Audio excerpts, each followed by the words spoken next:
Hello there guys!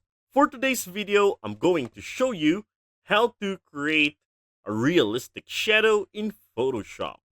And also, we will dive deeper into subject select, adding a mask, using distort, changing subject's opacity, applying hue and saturation, and using brush tool to remove the unnecessary shadows. So let's get started. So here in our document, we got here an image of this man, and where you will notice that there aren't any shadows.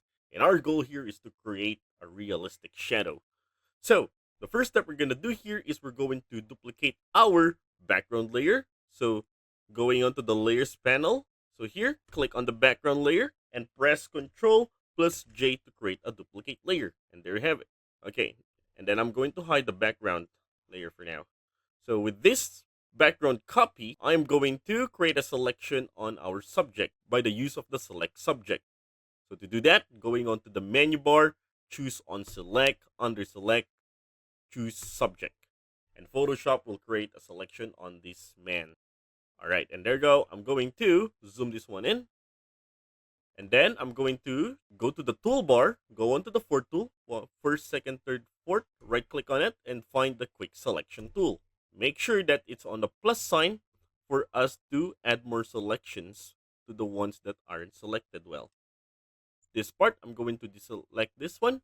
So going on top for the options, I'm going to click on this, subtract selection, and then decrease the selection on these areas. All right, and then bring back some.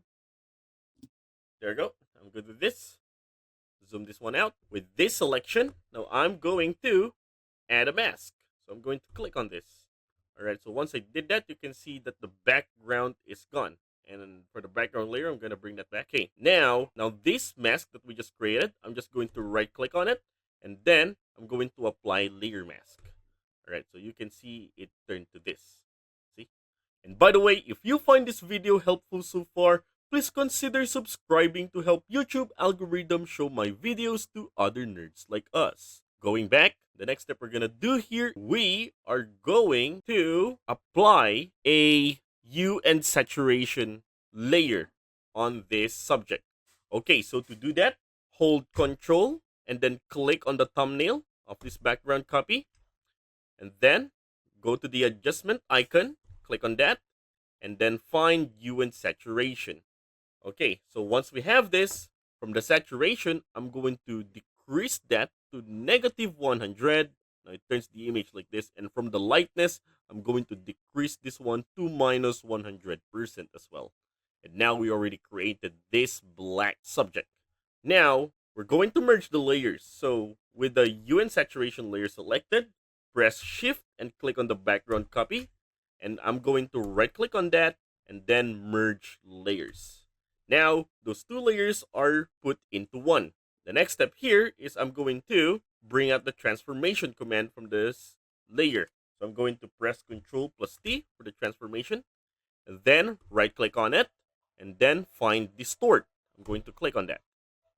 And then we may now start Bring bringing this black this shadow subject layer to the so just like ground this. to create a shadow Okay. like. So I will be keep on moving those points to All right. create the Just to best create a result. shadow. And there you have it. And then press enter. Now let's change this name for us not to be confused. I'm going to turn this one to shadow. Now I'm going to decrease the opacity of this shadow layer. So go here, opacity, click on this arrow down, and then from the slider, I'm going to decrease that to 40%. There you have it. And to make it more realistic, we're going to add a Gaussian blur. So with the shadow layer selected, I am going to the menu bar, choose on filter, under filter, choose on blur, and then under blur, choose Gaussian blur. All right, now we're going to set the radius to 10. All right, now look at the blur. That looks so real, isn't it? Okay, and the one last step, we're going to create a mask for us to remove those unnecessary shadows. So with that layer selected, I'm going here at the bottom, select on this icon, add a mask, and then select on that thumbnail, go on to the toolbar, choose on the brush tool. For the opacity, I'm gonna set that to 100, and for the flow of 40%, I'm also going to choose a soft round pressure size brush here. And then for the foreground color, make sure that it's black. And once all said and done, we may now start erasing those unnecessary shadows on the man's shoes. And there you have it. So I'm gonna show you the before and after. So this one is the before, and this one is the after. And that is how to create a realistic shadow in Photoshop.